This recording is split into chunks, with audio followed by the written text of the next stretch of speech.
controverses publiques sur la laïcité se multiplient depuis quelques années et il est évident qu'elles ont une incidence, y compris sur l'école, qui devrait être, dans un monde idéal ou marchant mieux, préservée pour que les enseignants, les personnels de l'éducation nationale puissent accomplir leurs tâches, de développer l'esprit critique, de transmission des savoirs et des connaissances. C'est d'autant plus dommage que ces querelles, ces controverses sont souvent d'une extrême mauvaise foi. On prétend dire ce qu'est la laïcité, alors qu'en fait, un certain nombre de ceux qui parlent disent ce qu'est leur laïcité.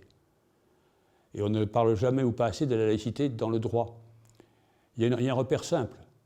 Que dit la loi? Que dit la Constitution? Que dit l'instruction ministérielle? Ça, c'est le droit. On peut le faire évoluer, mais quand il est là, on doit l'appliquer. Et puis, qu'est-ce qu'on voudrait que soit la laïcité?